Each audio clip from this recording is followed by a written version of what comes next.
Hola, buenas tardes a todos. Vamos a resolver hoy el examen Selectividad Química de Extremadura del año 2024, convocatoria ordinaria. Bueno, aprovecho para mostraros esta primera página de este blog, selectividadjosecuenca.blogspot.com, para indicaros que fijaros que aquí tenemos todos los exámenes que estamos colgando en el canal, en este blog. Por lo tanto, quizás sea más fácil estudiar en el blog y solamente acudir al canal si hay alguna dificultad en alguna explicación que no entendáis en la resolución de algún problema. Bueno, pues fijaros que aquí tenemos los dos del año 2024, del 23, del 22, etcétera. Pasamos, como digo, al examen de Química de Extremadura del año 2024, convocatoria ordinaria. La primera pregunta dice, un elemento tiene la configuración electrónica, este de aquí. Indica si las afirmaciones que se dan a continuación son o no correctas. Razonar la respuesta. Su número atómico es 19. Sumamos el número de electrones, sale 19 y por lo tanto es correcta. El número de electrones es 19, por lo tanto el número atómico 19 si no está ionizado, claro. B. El átomo se encuentra en su estado fundamental falso. La configuración electrónica fundamental sería acabado en 4s1. Es decir, un electrón ha saltado desde el orbital 4s al 5s y por lo tanto es un estado excitado. Incorrecto. C. El elemento pertenece a los metales alcalinos. Verdadero. Sería el potasio. Todos los elementos que acaban en S1, este acabaría en 4s1, son elementos alcalinos, metales alcalinos. Bueno, menos el hidrógeno, claro. D. El elemento pertenece al quinto periodo del sistema periódico. Falso. La configuración fundamental acaba en 4s1 y por lo tanto el periodo es el cuarto. Sean los elementos A, Z igual a 11, sodio, y B, Z igual a 16, azufre. Bueno, yo ya a partir de ahora hablo de azufre y de sodio. Escribir la configuración electrónica de sus respectivos estados fundamentales, que aquí los tenéis, e indicar el grupo y el nivel al que pertenecen. Grupo 1, grupo 16, periodo tercero, periodo tercero.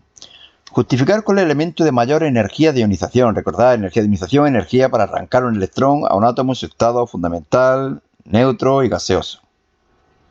¿Dónde es más fácil arrancarlo? En el sodio, porque se adquiere configuración de gas noble. También podemos basarnos en el radio. El sodio es bastante mayor que el azufre, por aquí viene indicado, y por lo tanto es más fácil arrancarle el electrón.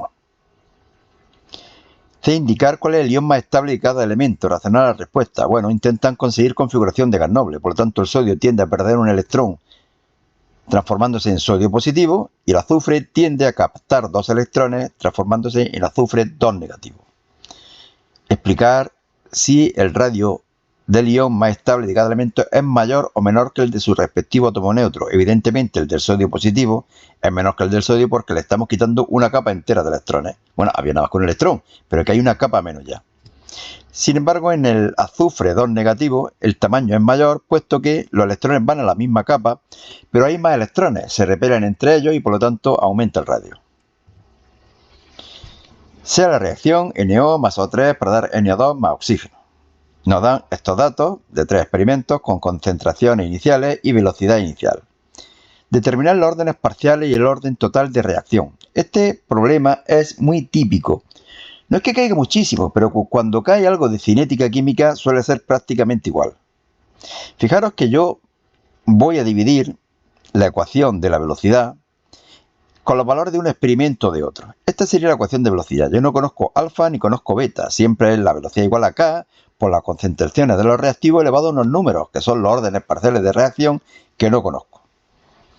Fijaros que si yo divido 2 entre 1, la concentración de NO se va a eliminar. Por lo tanto, solamente va a quedar la de ozono y vamos a poder calcular beta. Eso es lo que hacemos. Divido 2 entre 1. Sería la ecuación para el segundo experimento, la ecuación para el primer experimento. Valor de la velocidad, que me lo dan. 2 entre 1. K, concentración de NO, que me la dan. 1,0 por 10 elevado a menos 6. Por concentración de ozono, 9,0 por 10 elevado a menos 6. Y lo mismo hacemos para el primer experimento. Lo importante aquí que es que cuando dividimos, la K se elimina, pero también se elimina la concentración de NO, de monóxido de nitrógeno. Solamente queda la concentración de O3. Aquí lo que me queda es que 3 es igual a 3 elevado a beta. Por lo tanto, beta es igual a 1. Y lo mismo que hemos hecho con el experimento 2 y con el 1, podemos hacer con el 3 y con el 2 para que se vaya la concentración de ozono. Hago lo mismo, hago lo mismo, hago lo mismo. Y aquí me he equivocado en una cosa. No me he equivocado en nada. Se va la concentración de ozono y ahora lo que me queda es la concentración de monóxido de nitrógeno.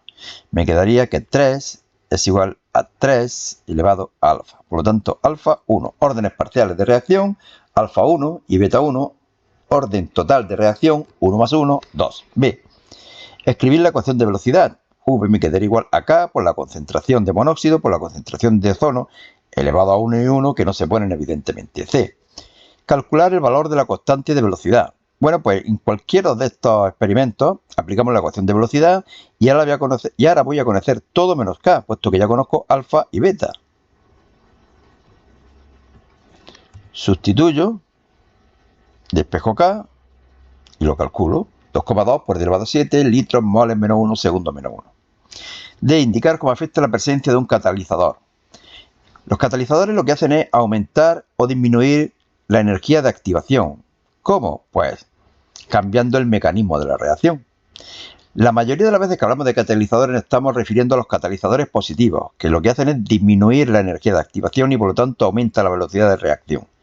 Pero también hay catalizadores negativos, los inhibidores, que lo que hacen es aumentar la energía de activación y por lo tanto disminuye la velocidad. Bueno, pues por aquí tenéis esta parte que es teórica y yo paso a la siguiente. 4. Calentamos 0,2 moles de CoCl2 a 300 grados centígrados que habrá que pasar a Kelvin, sumándole 273 en un reactor de 5 litros que también habrá que tenerlo en cuenta. Tiene lugar la siguiente reacción.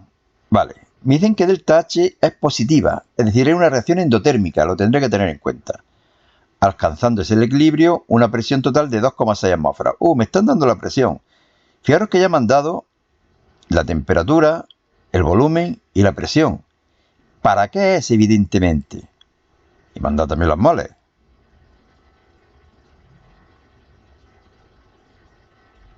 Para calcular el número de moles total. Fijaros, bueno, me habían dado los moles de una sustancia. Estos datos son cuando se alcanza el equilibrio. Fijaros, moles iniciales 0,20, 0 y 0. Moles en el equilibrio. De aquí habrán desaparecido X, aquí se habrán formado X y aquí se habrán formado X. Fijaros que delante de la X siempre va el coeficiente estequiométrico de cada sustancia. Por lo tanto, el número de moles total será 0,2 más X. 0,2 menos X más X más X, que es 0,2 más X. Aquí calculamos el número de moles totales, puesto que lo conozco todo, y obtengo 0,28. Pero 0,28 es igual a 0,20 más X. Por lo tanto, X será igual a 0,28 menos 0,20, 0,08. Y ahora ya puedo calcular el número de moles de todas las sustancias en el equilibrio. Y si divido por 5, puedo calcular las concentraciones de las tres sustancias. Evidentemente, cloro y monóxido de carbono tienen el mismo número de moles y la misma concentración. Calcular K sub C y K sub P. Bueno, K sub C, concentraciones productos, concentraciones reactivos, lo conozco todo, 1,07 por 10 elevado a menos 2. Esta relación entre K sub P y K sub C supongo que la conocéis, lo conozco todo, temperatura en Kelvin, como decíamos, me da un valor de 0,5. Y C, justificar lo que le sucederá en el equilibrio al aumentar la temperatura. Bueno, lo podéis leer aquí, yo solamente os digo que cuando aumente la temperatura, hacia donde es, perdón, endotérmica. Como esta reacción es endotérmica, pues hacia la derecha, hacia los productos. 5. Sea la reacción etanol más oxígeno para dar etanoico o acético más agua. Aquí os voy a comentar que me equivoqué cuando lo grabé por primera vez este examen, la solución de este examen. Por eso he borrado el vídeo anterior y estoy grabando actualmente este. Dice calcular la variación de entalpía de la reacción a 25 grados en condiciones estándar. Bueno, la variación de entalpía de esta reacción siempre es la sumatoria de las entalpías, de los incrementos de entalpía de los productos menos la de los reactivos. Y multiplicando cada entalpía por el número de moles, que en este caso es 1, 1, 1, 1. Pero bueno, nos dan todos los datos. Por lo tanto, es hacer esta operación y ya está. 1000,4 kilojulios. Hasta ahí no estaba el error. Fíjate dónde estaba el error, qué tontería. Dice, razonar cuál será el signo de la variación de entropía a 25 grados centígrados en condiciones estándar. Bueno, leo. La entropía mide el grado de desorden de un sistema. Perfecto. Vemos que la reacción se pasa de sustancias líquidas y gaseosas, a solo líquidas. Y yo no sé por qué, había visto aquí gases y puse a solo gases. No, a solo líquidas. Es decir, está aumentando el orden. Por lo tanto, está disminuyendo el desorden y por lo tanto está disminuyendo la entropía. Delta S menor que 0. C. Razonar si la reacción será espontánea a cualquier temperatura. ¿En qué nos vamos a basar si una reacción es espontánea? En delta G igual a delta H menos T delta S. Si el incremento o si la variación de energía libre es negativa, la reacción es espontánea. Fijaros que hemos calculado que la entalpía, que en el incremento o la variación de entalpía hay una disminución. Es decir, esto es negativo. Por lo tanto, el factor entálpico favorece que se produzca la reacción. Sin embargo, la entropía es negativa, pero negativa con este signo menos sería más. Es decir, el factor entrópico dificultaría que se diera la reacción. ¿Cuándo va a ser, por lo tanto, favorable o espontánea la reacción? Cuando gane el factor entálpico, es decir, cuando la temperatura sea baja. ¿Se puede calcular la temperatura? Sí. ¿Me la piden? No. Por lo tanto, yo solamente podría decir que esta reacción será espontánea a bajas temperaturas, a las temperaturas que estén por debajo de una temperatura determinada. ¿Que queremos calcularla? Delta G igual a 0, igual a delta H menos T delta S. La única incógnita sería T, la de espejo y listo. Y sería espontánea por debajo de esa temperatura. 6. Una disolución acuosa de un ácido monoprótico, HA, aquí lo tenemos, tiene una concentración de 6 por 10 elevado a menos 3 molar. C lo conocemos. Concentración en el equilibrio, siempre C1 menos alfa, C alfa, C alfa. Siempre estas dos iguales. Hallar el grado de disociación del ácido expresado en tanto por ciento. Como me dan la constante de acidez, puedo plantearlo. La constante K sub A sería igual a concentración del anión correspondiente, hidronio y ácido. C alfa, C1 menos alfa, C alfa cuadrado 1 menos alfa, y aquí hacemos una aproximación. La constante es muy pequeña, por lo tanto el equilibrio estará muy desplazado hacia la izquierda. Es decir, alfa va a ser muy pequeño y lo vamos a despreciar con respecto a 1. Me quedaría C alfa cuadrado. Que no queréis despreciarlo, os va a quedar una ecuación de segundo grado, despejáis alfa y veréis que os dará un valor muy parecido a este. Alfa sería igual raíz cuadrada de K sub A partido C, lo conozco todo, sustituyo, calculo y obtengo un valor de 0,018. En tanto por ciento, multiplico por 100, 1,8%. Es decir, fijaros que de cada 100 moléculas, solamente 1,8 se están desplazando hacia la derecha. Están produciendo los productos. B. Calcular el pH de la disolución. Si la concentración de iones hidrógeno es C por alfa, conozco C, conozco alfa, sustituyo, calculo y obtengo concentración. Hago el logaritmo y le cambio el signo. 4. Averiguar la concentración que debería tener una disolución de ácido nítrico para tener el mismo pH. Si tiene que tener el mismo pH, la concentración de iones hidrógeno tiene que ser la misma. Pero este es un ácido fuerte, está totalmente disociado. Y por lo tanto, la concentración de iones hidrógeno será igual a la concentración de ácido nítrico. Es decir, 1,08 por elevado a menos 4.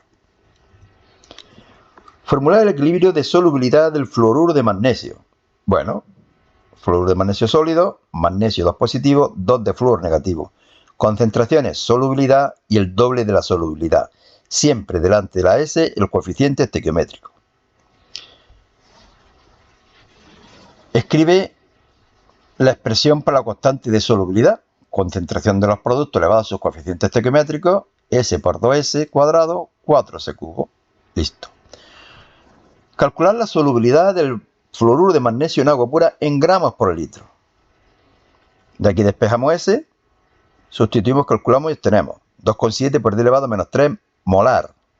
Si lo queremos expresar en gramos por litro, multiplicamos por la masa molar, que la he calculado y es 62,3. Me da un valor de 0,168 gramos por litro. C. Justificar cómo varía la solubilidad del fluoruro de magnesio al añadirle un exceso de fluoruro de sodio. Bueno, esto es el efecto del ion común. Fijaros que la constante no va a cambiar puesto que no está cambiando la temperatura. Si yo estoy agregando iones fluoruro, puesto que el fluoruro de sodio es soluble, la concentración de iones magnesio tiene que disminuir y por lo tanto la solubilidad disminuye. O dicho de otra forma, pensado de otra forma, con el principio del Chatelier, si aumentamos la concentración de iones fluoruro, el equilibrio se desplaza para la izquierda y por lo tanto la solubilidad disminuye. 8. Perdón. Sabiendo el potencial de reducción de la plata y el potencial de reducción del cadmio, dibujar el esquema de una pila utilizando como electrodo una barra de cadmio y otra de plata. Identificar todos los elementos que la forman e indicar el sentido del movimiento de los electrones. Bueno, ¿cuál se va a reducir? El que tenga mayor potencial de reducción, es decir, la plata. La plata positiva se reduce a plata metálica. ¿Dónde? Siempre en el cátodo. Aquí lo tenéis, la plata positiva a plata sólido. ¿Cuál se va a oxidar? Por lo tanto, el cadmio que pasa a cadmio 2. Se daría en el ánodo. Y de aquí se desprenden electrones que vienen por aquí, por el circuito externo y llegan hasta el cátodo. Listo, ¿no? Escribir las reacciones que tienen lugar en el cátodo y en el ánodo y calcular la fuerza electromotriz de la pila. Bueno, oxidación de cadmio a cadmio 2. El potencial, no pongo el que me dan aquí, menos 0,40 es de reducción. Yo estoy haciendo una oxidación, por lo tanto le cambio el signo, 0,40. En la plata si lo mantengo, 2 de plata se transforman en plata metálica, 0,80. Fijaros que no multiplico por 2 el potencial de reducción. El potencial es siempre el que nos dan. Reacción global, sumo y sumo, 1,20 voltios. Se hace pasar durante, este es fácil, por lo menos la primera parte es una chorrada. Se hacen pasar durante 3,5 horas una corriente de 4 amperios a través de una celda electroquímica que contiene una disolución de ioduro de estaño. Hallar la masa de estaño metálico depositada sobre el cátodo. Bueno, aquí está el estaño con número de oxidación más 2 que va a pasar al número de oxidación 0. Ya sabéis esta fórmula, ecuación de Faraday para la electrolisis. La masa de estaño, IT, masa atómica, número de electrones, Faraday. Lo conozco todo, 31,0 gramos. Recordar, tiempo en segundos. Por eso multiplico 3,5 por 3600. Masa atómica normal, 2 que son los electrones que capta el estaño, aquí lo tenéis, y el Faraday que nos dan, 96.500. Calcular el tiempo en minutos para que se depositen 6 gramos de yodo. Bueno, fijaros, esta es la reacción que se está dando. En la oxidación, el yoduro pasa a yodo. Y la reducción, el estaño 2 pasa a estaño metálico. Sumamos. Y esta es la reacción que se da. Como veis,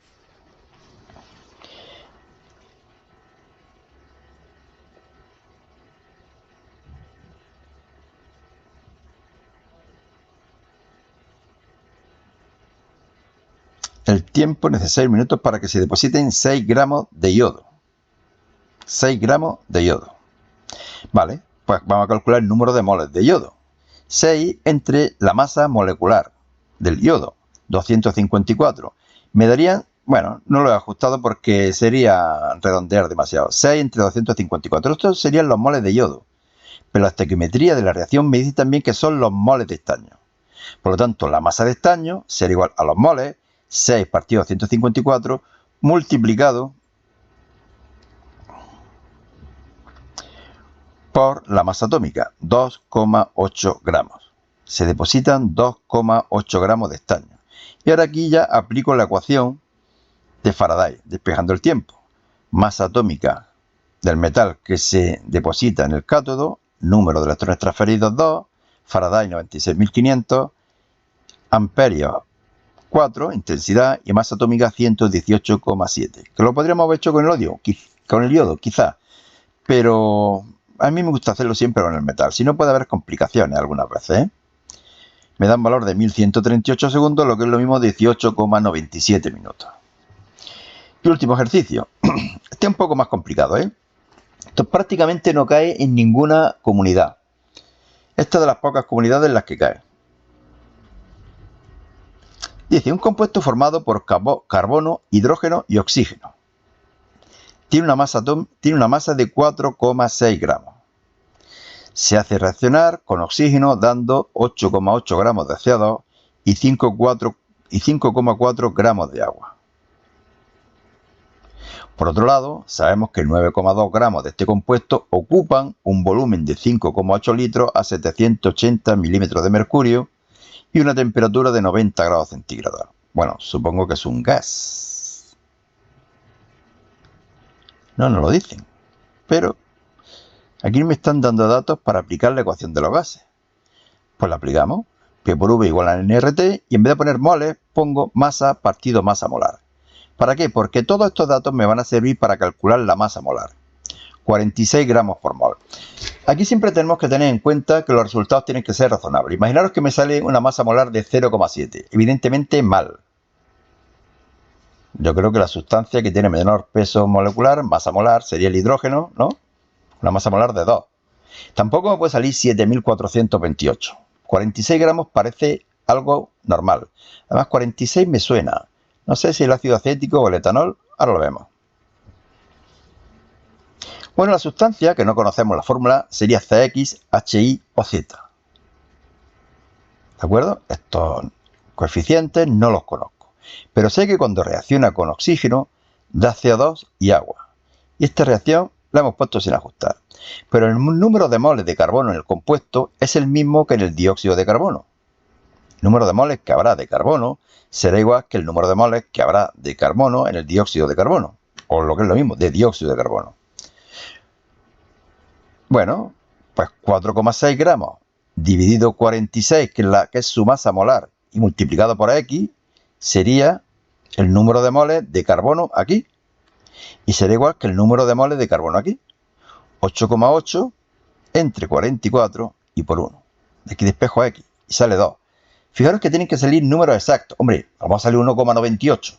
Pero no puede, es muy raro, si no estaríamos equivocados casi seguro, que me salga 3,6, por ejemplo. Vamos a calcular ahora el número de moles de hidrógeno. Es el mismo que en el agua. Es decir, el número de moles de hidrógeno aquí, que serían 4,6 gramos, entre 46 y por I, será igual que el número de moles que hay de hidrógeno en el agua. 5,4 gramos, que nos decían que había de agua, divido entre la masa molecular del agua, 18, y multiplico por 2. ¿Por qué multiplico por 2? Porque en el agua hay 2 átomos de hidrógeno. De aquí despejo ahí me sale 6. Bueno, pues parece que va todo bien. Y ahora ya puedo deducir cuánto vale Z. ¿Cómo? La masa molar de esta sustancia es 46 y será igual a 12 por 2 más 1 por 6 más Z por 16. Y aquí lo conozco todo menos Z, sustituyo, calculo y obtengo un valor de 1. Es decir, que el compuesto sería el C2H6O. Esa sería la solución. ¿Cuál podría ser este compuesto? Pues fijaros que hay 2 carbonos y ninguna insaturación. Por lo tanto va a ser un alcohol, el etanol, o va a ser un éter, el dimetiléter. Les decía que me sonaba, ¿no? Lo de 46. Bueno, pues nada más. Solamente fijaros que si yo sigo aquí avanzando en las páginas, aquí tengo ya el examen de la convocatoria extraordinaria de 2024. Evidentemente lo voy a colgar en otro vídeo, pero en el blog los tenéis todos seguidos. Bueno, pues nada más. Suerte y hasta otra.